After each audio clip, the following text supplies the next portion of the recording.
Hi interns, it's Miss Carr. Here we are, day 10. Hope everyone's hanging in there and doing well.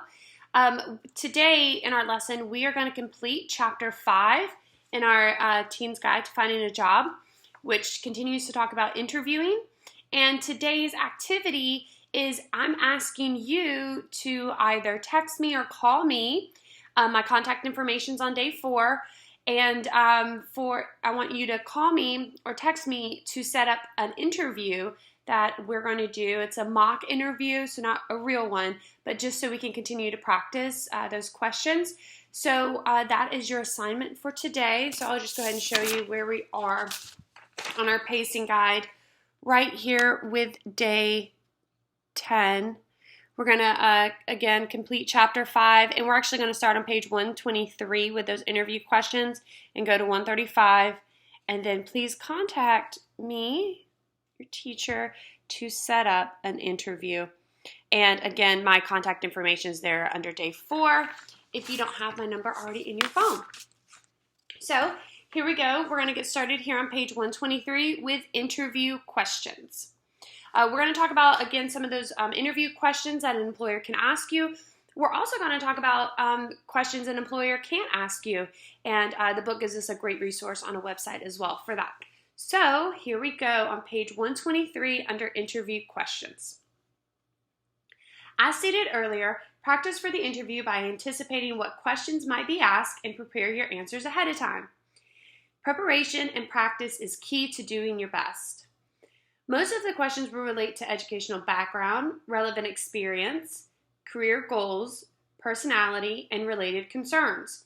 So for us, you would expect a lot of questions and about your career goals and relevant experience. Well, your experience at Project Search is a great piece of information that's going to be very helpful for employers as well. So keep that in mind. Review the frequently asked questions that follow. Prepare your answers to them and practice those aloud. So I know the book tells you to now answer all the questions we're about to go into. You don't have to do that. If you went ahead and completed day 9's activity, which was completing these common questions, you're good. I just wanted you guys, I don't want to give you guys too much answering all these other questions as well. But they are good to go over, and we'll read over them. Have a friend or family member practice with you to help you perfect this skill. Be sure to rehearse with someone who will give you constructive criticism as well as positive feedback. So hopefully that's me. And then also, you don't only have to practice with me in our mock interview today. You can also practice with that family member as well, because interviewing is something we can practice for and get better and better at. So notes to myself, review research notes, prepare anticipated interview questions and answers, ask a trusted source to listen to me practice aloud, write the questions and answers on an index card. And we don't have those index cards, so we're just going to go ahead and you can just use that little handout from our common interview questions. All right, moving here to page 124, frequently asked questions. And these are frequently asked questions during interviews. So a lot of questions might ask about your educational background. So where you went to high school, what degree did you earn? We earned a district credential, so we'll answer that, and some other things here. So I'm not going to read all of them, but I am going to pick out some different ones that are good to, kind of at least think of an answer for. So what subjects did you enjoy most? What subjects did you enjoy least? Tell me about the best or worst teacher you ever had. What leadership positions have you held in school? And then last one, where do you want to be 5 years from now? So those would all relate to kind of an education background. Then there's a lot of questions here with work experience and career goals I'm going to go into. So work experience, when we're saying that can be paid or unpaid. So that can be something you actually got paid for, a job, or it can be something unpaid like an internship or a volunteer experience. So what other jobs have you held? What were your major achievements in these past jobs? What was your typical workday like? What skills do you enjoy using the most? What did you like about the workplace? What did you not like? Which job did you enjoy most and why? Which job did you enjoy least and why? Tell me about a problem you solved, which is very similar to a challenge that you overcame. So that's the same question, just with different words. How do you handle difficult people? And that kind of also goes back to how do you handle those stressful situations? What tools do you use to resolve conflict? Which is very much like that. How do you handle stressful situations? Just with different words again there. Okay? Career goals. Why did you leave your last job? Why do you want to work for our company? Why do you think you were qualified for this position? Why are you looking for another job? Ideally, what would you like to do? Which is very similar to what's your dream job. Employers are aware that you might be applying for a position that's not your absolute dream job, and that's okay. What they're trying to look for there is that your dream job still has some of the qualities and still some of the things that this job would provide you as well. How would you improve our operations? What would you want to be doing 5 years from now? What do you want to be earning 5 years from now? How much money would you like to be making? What are your short-term goals? That's like a 1-year time frame. We talked about those when we did a SMART goal unit earlier in the school year.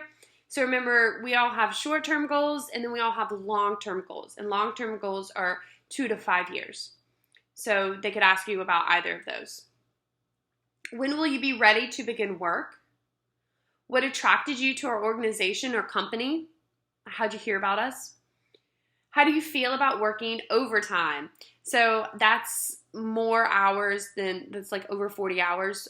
So you're going to have some background on, do I want to part-time, full-time? If I do want 40 plus hours a week, which is what full-time is, would I even be willing to go over that 40 hours? Personality and other concerns. So again, that big icebreaker question at the beginning of our last assignment. Tell me about yourself. What are your major weaknesses, strengths? What causes you to lose your temper? Do you have any hobbies? What do you do in your spare time? What type of books do you read? What role does your family play in your career? How well do you work under pressure? When you have a set deadline, how do you handle it? Are you a self-starter? A self-starter means, are you a person that if you know what to do, you don't wait for someone to tell you to do it, you just go ahead and start doing it? What type of traits do you prefer in people you work with? So what kind of people do you like to work with? How creative are you? If you could change your life, what would you do differently? So just some examples there of some other frequently asked questions during interviews. So moving on here to page 126. Next, let's examine questions that employers should not ask during an interview. Understanding these forbidden questions will better prepare you to interview as well. So remember we talked about in our self-advocacy unit a lot of stuff with the American with Disabilities Act, ADA, and there's also just other regular federal regulations that tell employers you cannot ask certain things of people you're interviewing. So that's really to make sure that companies aren't discriminating against people that they're interviewing or hiring. Remember, we can't discriminate on age, race, gender, and disability. So we're going to get into those here with forbidden interview questions. So are there illegal questions that employers should not ask you? Yes. So they're illegal. I know it's saying forbidden a lot, but it's illegal. They're not allowed to.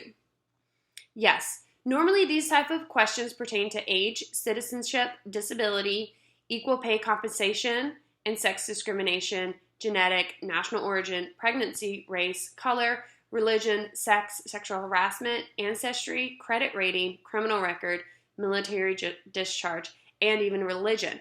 So you can see here, there's a lot of things that really shouldn't pertain to that employer's decision on whether they should hire you. And these are some of the factors that really shouldn't be held against you.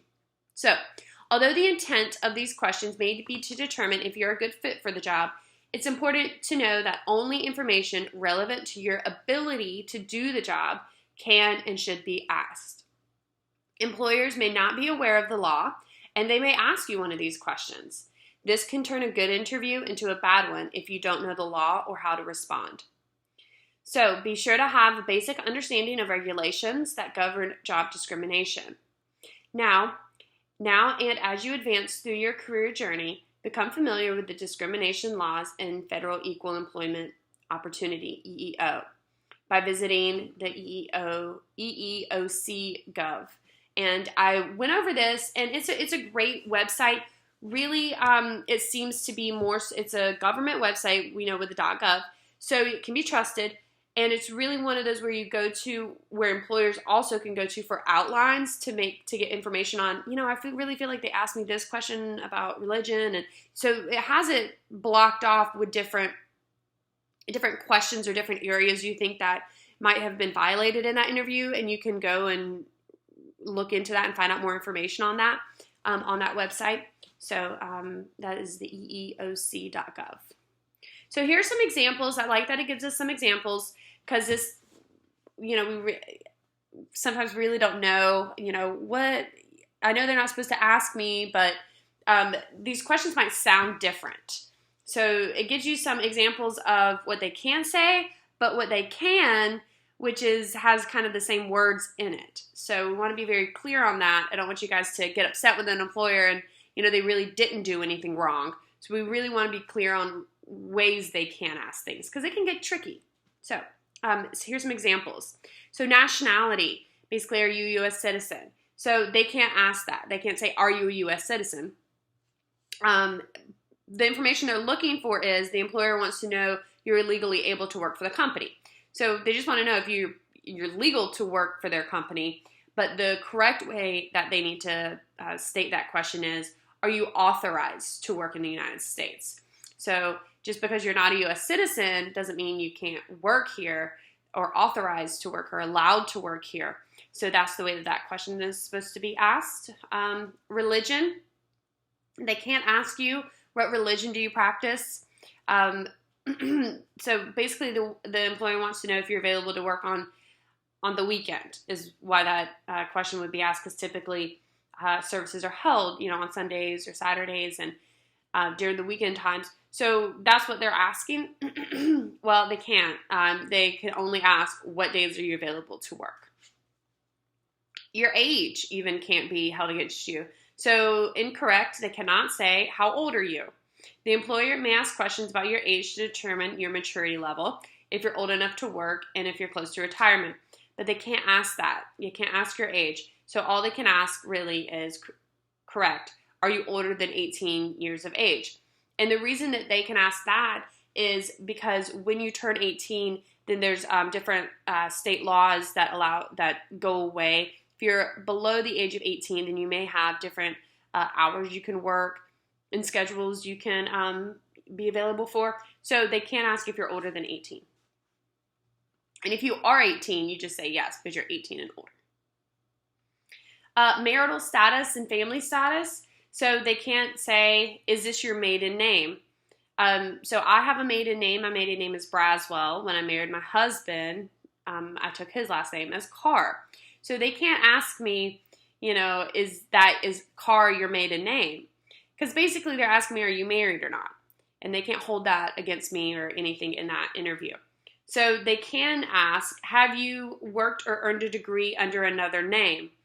And this might be because they're doing some kind of background check on you and just wanting to make sure that if you use a different name in your past, that they can look that name up as well. Do you plan, or another one they cannot ask is, do you have or plan to have children? This is employers trying to determine family obligations that will get in the way of work hours, but they can't do that. And this, again, applies a lot to females. But they can't ask that. They can ask, are you available to work overtime on occasions, and can you travel? Gender is another area that they can't discriminate. So like if you're male or female. So incorrect, they cannot ask, how do you feel about male or female supervisors? The employer may want to know how well you work with people of the opposite or same sex. So they can't ask that, though. They can say, tell me about your experience managing teams and working with teams under different supervisors. They could ask something of that manner. So here we are now on, like I said, it can get tricky with the same wording, but just understand that, those major things that we've talked about before, they cannot ask or discriminate about. And then remember, we did that unit also on disclosure. So, they may try to ask questions along that. And, again, it's your choice and your right to disclose or not. Okay. And that employer can't say, oh, well, I didn't hire so-and-so because of and mentioned a disability. That's not legal. So here we go on page 124. Here we have Carlos here. Wow, the EEOC website has a lot of information on laws, regulations, and guidance that prohibit discrimination, which is a good thing. I must remember to visit their site. So if you have internet access and can go to that site, please do. It is a little overwhelming at first. There's a lot of information with the tabs. But like I said, if you ever feel like moving forward, you had an interview and you just got that icky feeling that they asked you a lot of those questions, then that might be a website that you're going to want to, a resource and a tool that you may want to use. So, page 128, discrimination laws and federal equal employment opportunity laws. So, this is just a list of some areas and laws that, follow up to whether those interview questions are legal or not. So, an age discrimination and employment act. This involves treating someone, an applicant or employee, less favorably because of their age. It protects individuals who are 40 years of age or older. So this is telling you we have these laws. Now these are the exact laws where we got these rules from, where we got these rules from. So initially, this law, this Age Discrimination of Employment Act, is to protect individuals who are over 40. However, it still applies to you guys as well, being younger adults. So, disability discrimination. This involves unfavorably treating a qualified candidate with a disability due to a disability. And we've talked a lot about that, so I'm not going to go super into it, but we know that that's not, it's working is a lot different from being in high school, and understanding that whatever disclosures we make is our choice and is made at that time that we think is appropriate, either earlier on before the interview or during the interview or even after the interview. And we've talked about the pros and cons of all of that. Genetic information, equal pay compensation and sex discrimination. It makes it illegal to discriminate based on sex and pay and benefits, so whether you're male or female. Genetic information discrimination makes it illegal to discriminate against applicants or employees because of genetic information. National origin discrimination involves unfavorably treating people, applicants, and employees because they come from a particular country or part of the world, or because of ethnicity or accent, or because they appear to be from a certain ethnic background. So that's like not discriminating somebody because of their background, where they're from, either their race or where they were born, or their, even if it's talking about accent, their ethnicity and their culture even sometimes as well. So keep that in mind. And when it says applicants and employees, keep in mind that all these rules don't just apply to the interview. They also apply to your employment with the company as well. So these are never appropriate questions to ask during an interview, and they're not appropriate even when you get hired. And if a supervisor or manager is asking you these questions, understand that, they should not be. Pregnancy discrimination here on page 129 involves unfavorably treating a woman because of pregnancy, childbirth, or a medical condition related to pregnancy or childbirth.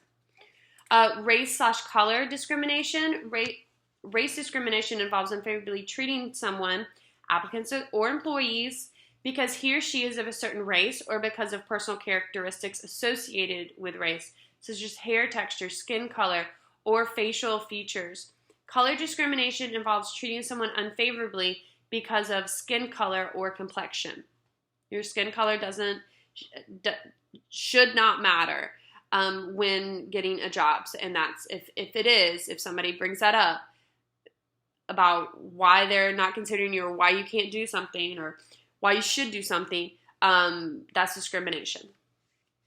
Religion involves unfavorably treating a person, an applicant or employee, because of his or her religious beliefs, or because that person is married to or associated with an individual of a particular religion, or because of his or her connection with a religious organization or group.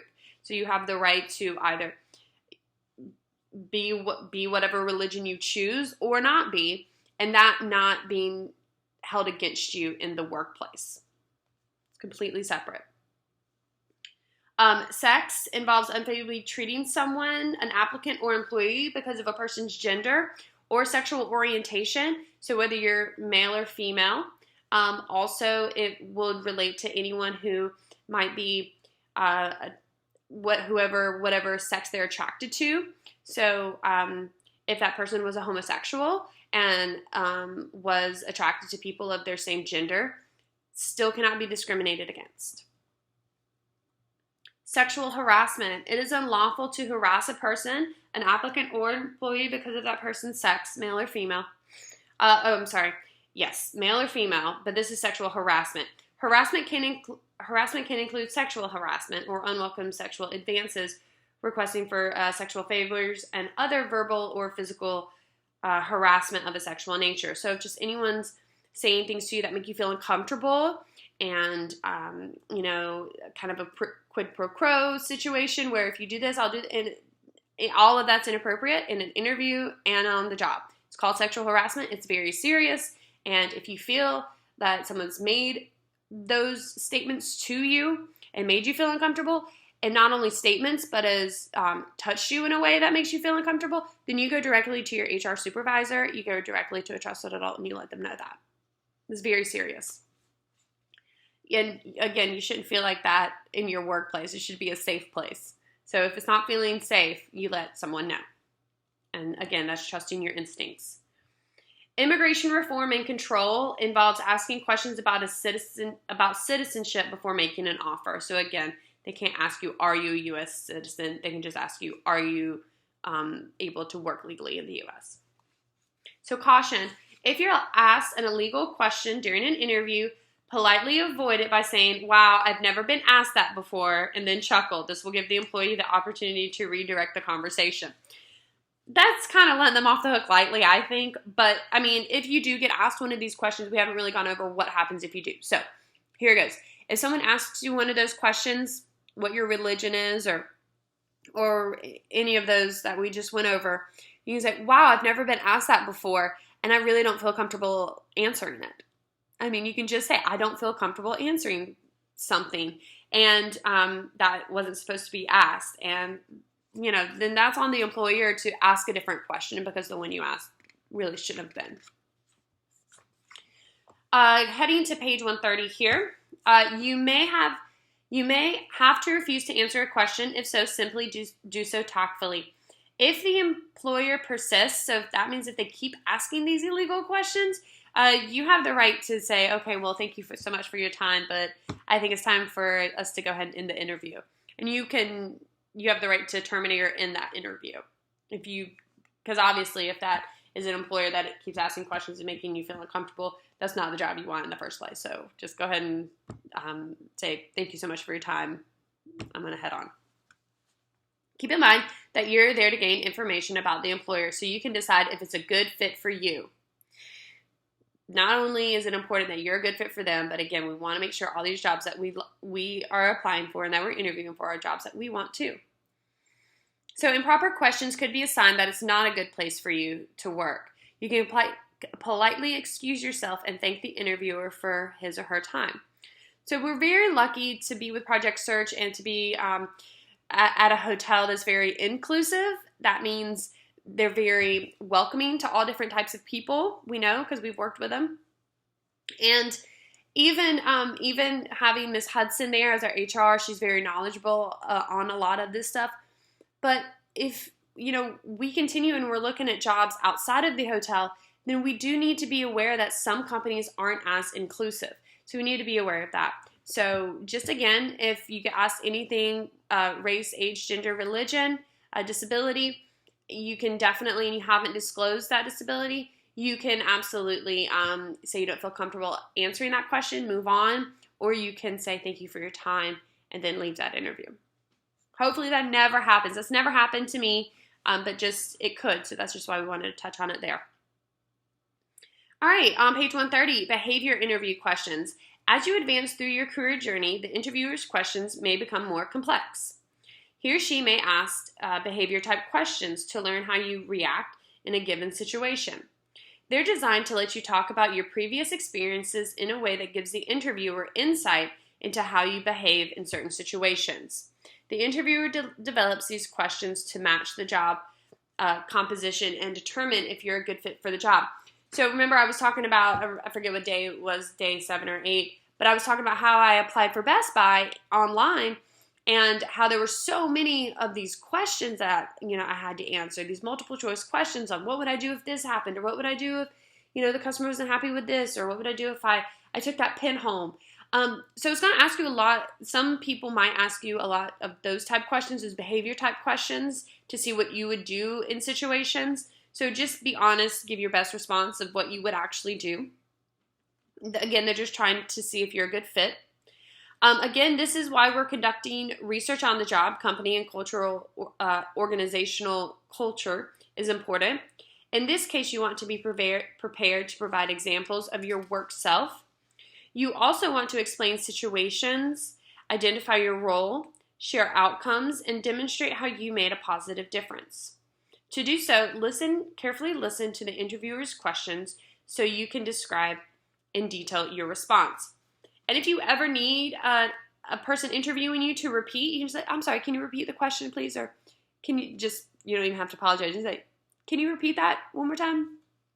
It's totally fine. We all know that interviews are nerve-wracking, and sometimes, that affects our processing. So asking for that question again is completely professional and appropriate if you need. So here's an example of a behavior interview question. Can you give me an example of a problem you faced on the job or in school and tell me how you solved it? So remember that. How did you overcome a challenge? That is a behavior question, and they're common. So the strategy is the question tests your critical thinking skills and tells the interviewer how you solve problems. Ideally, the problem you use as an example should be similar to the type of problem you're likely to face at the job you're interviewing for. Remember, prepare your answers ahead of time. Put each question on an index card and have a friend or family member ask you the questions. This will give you the opportunity to practice out loud. Then practice, and practice some more until your responses flow naturally.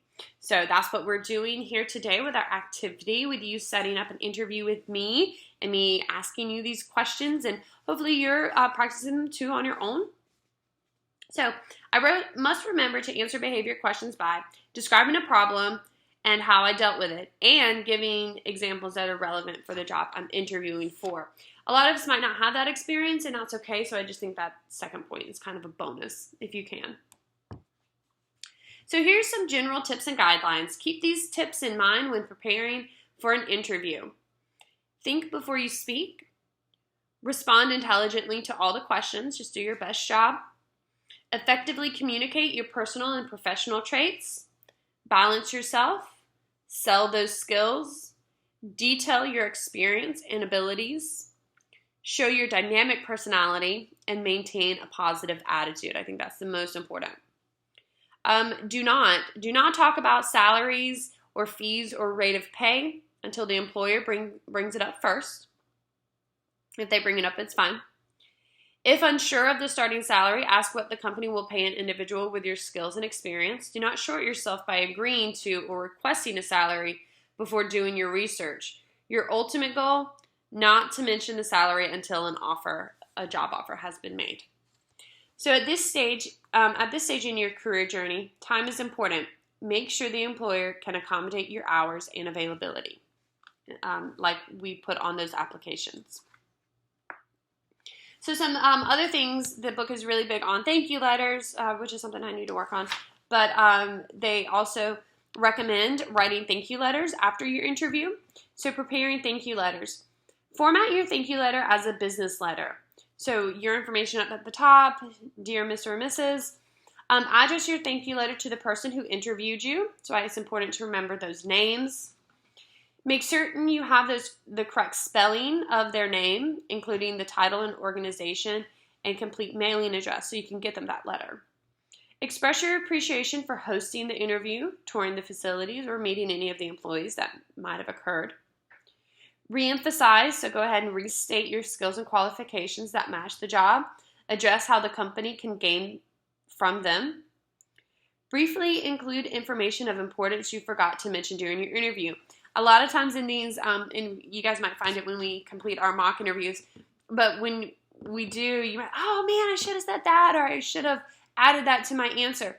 Everyone does that, and that's totally okay. And that thank you note's actually a good opportunity for you. If something's really bugging you that you didn't say, then you could include it in that thank you letter.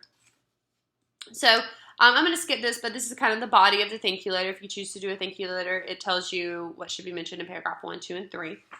And then on page 134, here we see an example of the thank you letter, which I will actually read.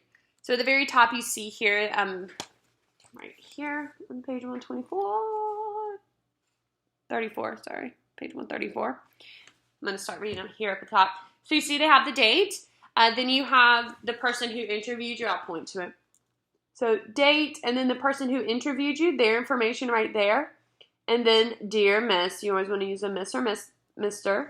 and the last name of the person that interviewed them. Okay?